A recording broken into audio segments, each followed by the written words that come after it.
നമസ്കാരം, മലയാളി വാർത്തയിലേക്ക് സ്വാഗതം. കേന്ദ്ര സർക്കാർ മറ്റൊരു നിർണായക നീക്കത്തിലേക്ക് കടക്കുകയാണ്. അയോധ്യ മുതൽ തിരുവനന്തപുരം വരെ ഈ ഒരു പദ്ധതി നടപ്പിലാക്കാനാണ് ഇപ്പോൾ കേന്ദ്ര സർക്കാരിന്റെ നീക്കം. അതായത് ഭിക്ഷാടന മുക്ത ഭാരതം സൃഷ്ടിക്കുന്നതിനുള്ള കേന്ദ്ര സർക്കാർ പദ്ധതിയോടനുബന്ധിച്ച് 2026ഓടെ ഇന്ത്യയിലെ 30 നഗരങ്ങൾ ഭിക്ഷാടന മുക്ത നഗരങ്ങളായി പ്രഖ്യാപിക്കാൻ കേന്ദ്ര സർക്കാർ തീരുമാനം. ഇതിനോടനുബന്ധിച്ച് ഭിക്ഷാടനത്തിൽ ഏർപ്പെട്ടിരിക്കുന്ന മുതിർന്നവരെയും സ്ത്രീകളെയും കുട്ടികളെയും ലക്ഷ്യമിട്ട് സമഗ്രമായ സർവേക്കും പുനരധിവാസത്തിനുമായി രാജ്യത്തുടനീളം 30 നഗരങ്ങളെ കേന്ദ്രം കണ്ടെത്തിയിരിക്കുകയാണ്. അടുത്ത 2 വർഷം അതിനുള്ളിൽ കൂടുതൽ നഗരങ്ങളെ ഈ പദ്ധതിയിൽ ഉൾപ്പെടുത്തുമെന്നാണ് അധികൃതർ വ്യക്തമാക്കുന്നത്. സാമൂഹ്യനീതി ശാക്തീകരണ മന്ത്രാലയം അവരുടെ നേതൃത്വത്തിലാണ് പദ്ധതി നടപ്പാക്കുക. പദ്ധതിയോടനുബന്ധിച്ച് 2026ഓടെ നഗരങ്ങളിലെ ഭിക്ഷാടന കേന്ദ്രങ്ങളുടെ ഹോട്ട്സ്പോട്ടുകൾ കണ്ടെത്താൻ ജില്ലാ മുനിസിപ്പൽ അധികാരികളോട് ആവശ്യപ്പെടുകയുണ്ടായി. ഇവിടെ ഭിക്ഷാടനം നടത്തുന്നവരെ സ്മൈൽ, അതായത് support for marginalised individuals four livelihood and enterprises പദ്ധതിയുടെ കീഴിൽ കൊണ്ടുവന്ന് പുനരധിവസിപ്പിക്കുമെന്നും മന്ത്രാലയം വ്യക്തമാക്കി. പദ്ധതിയോടനുബന്ധിച്ച് വടക്ക് അയോധ്യയും തെക്ക് തിരുവനന്തപുരവും പടിഞ്ഞാറ് ത്രയംബകേശ്വർ മുതൽ കിഴക്ക് ഗുവാഹത്തി വരെയുമുള്ള നഗരങ്ങളെയാണ് തിരഞ്ഞെടുത്തിരിക്കുന്നത്.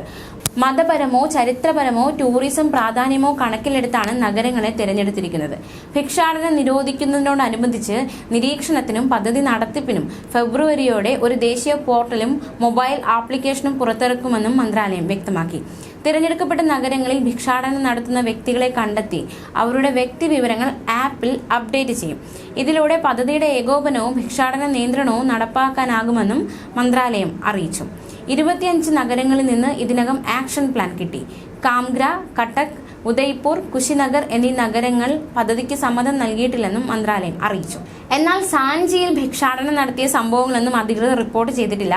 അതുകൊണ്ട് തന്നെ സാഞ്ചിയെ പദ്ധതിയിൽ നിന്ന് ഒഴിവാക്കി മറ്റൊരു നഗരത്തെ പരിഗണിക്കാനിരിക്കുകയാണ്.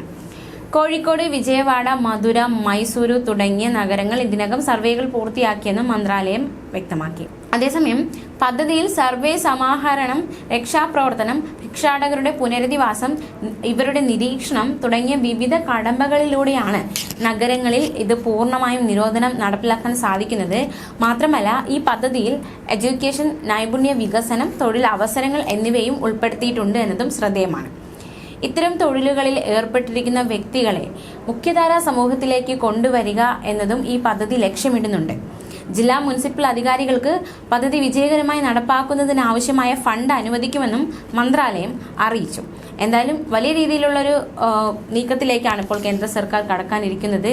തീർച്ചയായിട്ടും അവരെ ഈ ഒരു ഭിക്ഷാടനം നിയന്ത്രിക്കുക അല്ലെങ്കിൽ നിരോധിക്കുക എന്നത് മാത്രമല്ല, ഇത്തരത്തിലുള്ള പ്രവൃത്തിയിൽ ഏർപ്പെട്ടിരിക്കുന്നവരെ സമൂഹത്തിൽ മുഖ്യധാരയിലേക്ക് കൊണ്ടുവരിക എന്ന ലക്ഷ്യം കൂടി ഈ ഒരു പദ്ധതിയിലൂടെ കേന്ദ്ര സർക്കാർ ലക്ഷ്യമിടുന്നുണ്ട്. തീർച്ചയായിട്ടും അങ്ങനെയുള്ളവരെയും കൂടി ഈ രീതിക്ക് കൊണ്ടുവരിക എന്നത് രാജ്യത്തിന്റെ ആവശ്യം തന്നെയാണ്.